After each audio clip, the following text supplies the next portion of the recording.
Okay, let's jump right into this. Today's explainer is covering what I can really only describe as a massive, catastrophic failure of trust. We're talking about the 2026 NEET paper leak. And, this isn't just about a compromised exam. It's about a fundamentally broken system that's literally deciding the fate of our next generation of doctors. We're going to break down exactly how this happened, step by step, using direct findings from our source material. Let's get into it. So picture this. Our story starts on the night of May 2nd, 2026, literally just hours before the exam is supposed to start. A medical student down in Kerala sends a WhatsApp message to his dad, who happens to run a hostel up in Sikor, Rajasthan. The attachment? A document packed with 300 questions. And the message attached simply read, "Sent by a friend from Sikar, these are the 300 questions coming in tomorrow's NEET paper." The very next morning, that father went ahead and distributed it to the students staying in his hostel. Now, the fallout from that one single message is, well, it's honestly terrifying. After the actual exam wrapped up, the dad took that leaked document to a local coaching teacher just to check it against the real test. And the results were absolutely staggering. Out of 180 questions on the official NEET paper, exactly 135 matched perfectly. I mean, we are talking 90 out of 90 biology questions and 45 out of 45 chemistry questions. It was an exact, unbroken sequence without a single comma out of place. No way that's a coincidence, right? Part 1, Tracing the Shadow Network. You might be wondering, how on earth does a highly secure national medical entrance exam turn into a casual WhatsApp forward? Well, this wasn't just some random student snapping a few blurry pictures with a smartphone. The source material points straight to an authorized printing press in Nashik, Maharashtra. The folks behind this used high-definition portable scanners to digitize the physical paper. And get this, to completely bypass the monitoring systems and fly under the radar, this gang actually set up their own private shadow server on the outskirts of the city just to handle the data transfer. Let's map out exactly how this thing traveled across state lines, because it's wild. The physical paper was stolen in Nashik. From there, a soft copy was securely zipped over to Gurgaon, where it was modified and repackaged. That package was then sold off to wholesale distributors in Rajasthan, who finally filtered it down to local agents in massive educational hubs like Sikar. And boom, just like that, it's placed directly into the hands of eager students. You know the old saying, right? Follow the money. And if you want to understand the true mechanics of this fraud, that's exactly what you do. Down in Nashik, a medical student allegedly bought the initial physical copy for about 1 lakh rupee. Then they turned right around and sold the soft copy in Gurgaon for 15 lakh rupees. By the time this thing reached the major distributors in Rajasthan just a week before the exam, the price tag had skyrocketed to an unbelievable 30 lakh rupees. But here's where it gets really clever. The distributors in Gurgaon knew perfectly well that selling an exact one-to-one replica of the test was going to raise immediate red flags. So they created a decoy. They took 120 of the original leaked questions and just buried them inside this massive 410-question document that they disguised as a standard guest paper. It was brilliant camouflage, honestly. It allowed the paper to circulate everywhere without immediately looking like a stolen classified exam. And man, did it circulate. A local counseling agent in Sikar bought into this whole network for 5 lakhs. This one single node in the shadow network ended up distributing the compromised paper to roughly 700 students. That includes the friend who ultimately forwarded it to the student in Kerala we talked about earlier. So this wasn't some tiny isolated incident.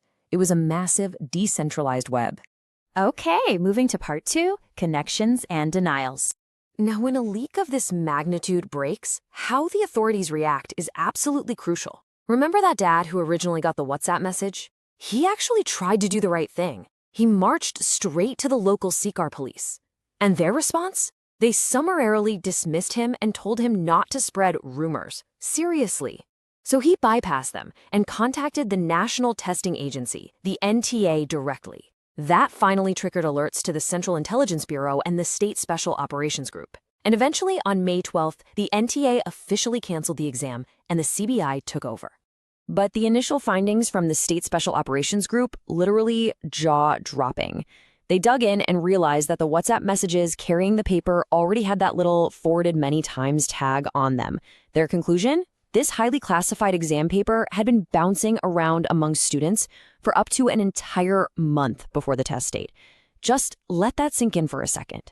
For 4 solid weeks, this leak was active, and the authorities were completely, utterly in the dark. Now, the source material points out the specific individuals accused of buying the paper for that 30 lakh rupees in Rajasthan, the Baiwal brothers. According to the investigation, they supposedly knew about the leak a full month in advance. And there are some pretty striking details here. 4 of their family members actually cleared the NEET the previous year. Plus, one of the brothers is a member of a political youth wing, and there were even photos of him with the state's education minister.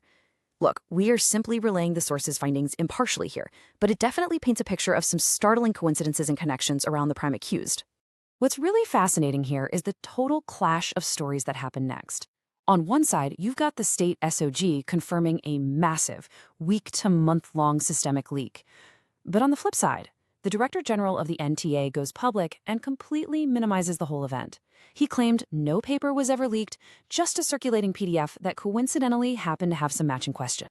I mean, listen to the logic derived from the NTA's defense here. Because only 135 out of 180 questions matched exactly, it wasn't a full leak. This idea that literally 180 out of 180 questions must leak for it to officially count as a breach has caused so much public frustration. It's exactly why, according to our sources, incredibly frustrated citizens have started mockingly calling the NTA the National Tampering Agency. Which brings us to part 3, a broken examination system. The real tragedy in all of this? We have absolutely seen this movie before. This isn't some rare one-off glitch. Just look back at the 2024 NEET exam. Pre-exam paper circulation? Check. Unexplained grace marks that led to a totally impossible 67 students scoring a perfect 720 out of 720? Check. The whole thing went all the way to the Supreme Court, the CBI investigated, and what was the actual resolution? A couple of small players got caught, some got bail, but there was zero structural reform. The agency was never overhauled, the system just stayed exactly the same.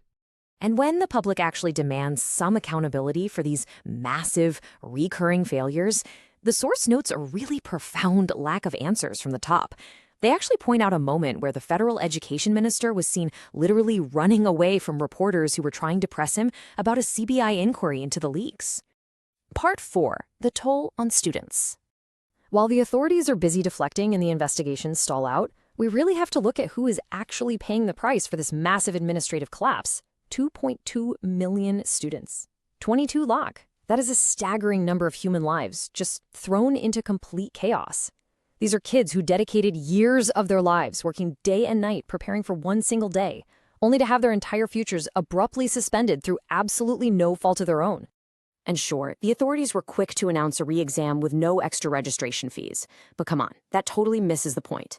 The true cost isn't the exam fee. It's the extreme mental and emotional exhaustion. It's the hundreds of thousands of rupees these families drained on coaching centers. It's the sacrificed sleep, the completely vanished social lives. The honest students gave everything they had, while a select few just bypassed the entire struggle by dropping 30 lakh rupees. Finally, Part 5, Finding Your Plan B. So if you're a student or parent watching this explainer right now, your frustration is 100% justified. But you cannot let a broken system dictate your future. What actually happens to these 22 lakh futures when the singular monolithic system they relied on completely collapses? The source material here urges a really critical shift in mindset. We have to stop betting a student's entire life and self-worth on a single, highly flawed examination. You absolutely need a backup plan. And actually, our source provides a pretty awesome practical tool for this. It's a detailed PDF guide available for just 9 rupees that maps out 100 alternative high-growth careers. We're talking about incredibly dynamic fields like data science, UI/UX design, climate research, and sports analytics. These are sectors where the salaries are fantastic, the growth potential is huge, and your success isn't totally bottlenecked by one compromised test. The whole goal is to chase real excellence and capability, not just rote exam success. So, I'm going to leave you with this one final thought to chew on. Are we, as a society, going to just keep blindly betting our futures on a fundamentally broken examination system? Or is it finally time to start exploring, diversifying, and building our very own resilient paths to excellence? Thank you so much for walking through this explainer with me today. Take care of yourselves out there.